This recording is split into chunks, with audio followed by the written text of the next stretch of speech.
Hey everybody, Brian here with the Mind's Effect. Have you reached a point in your life where you're looking in the mirror asking yourself, what in the fuck am I doing? Or maybe you're not at that level of awareness yet and someone else asking you those questions. Well, I've been there more than a few times in my life, and it's taken me into my mid-40s to actually figure this shit out.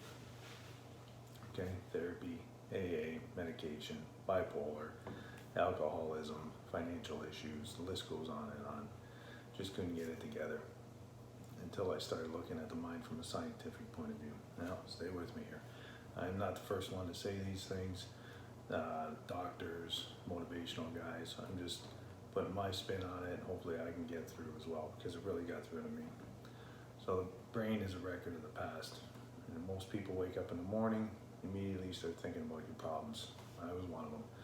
Work, co-workers, financial issues, everything that's going on in your life just starts spinning around right away, and that starts to get the anxiety up and starts to get your whole day started off in the wrong direction. All right, now if these thoughts are the language of the mind, feelings are the language of the body, how you think and feel really creates your state of being. And if you're thinking in the past constantly like this, then you're really living in the past.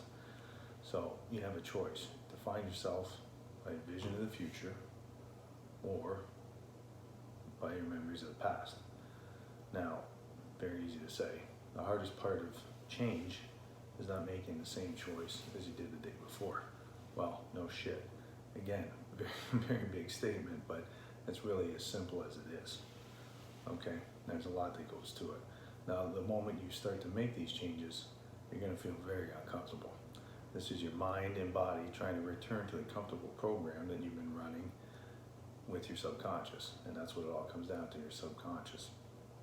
So the first step into any of this kind of change is really, and that's what it was for me, it was really being aware of your subconscious mind and what's going on and the things that are really happening when you're not watching.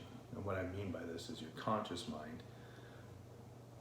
When you start focusing on other things, your subconscious takes over and naturally wants to take you back into these places because that's a program you're used to and the program you've been running. Now, a little more episodes, I'll start getting a little more into the subconscious and everything, but I just wanted to touch on it here. So problem, you're identifying the problem. You have a problem, or someone's telling you got a problem. I kind of summarized why it won't change, because you're constantly thinking in the past and your thoughts are in the past. You're going to live in the past and you're going to just keep repeating those same processes. Okay, now awareness is the big part of this, and this is where it really turned the tables for me. And every time you're aware of your subconscious thoughts coming up in your mind and they start playing games with you again, and you take a step back and stop and say, whoa, what the fuck's going on? I'm sitting here playing with my daughter and I'm racing through my head thinking about work and all the fucked up shit that's going on there. Stop. As soon as you're aware of that, in that moment, correct it, bring yourself back to the present moment. That's a win. The more you do this, the more aware you become of your subconscious program that's running. Okay, now it's a good start to it.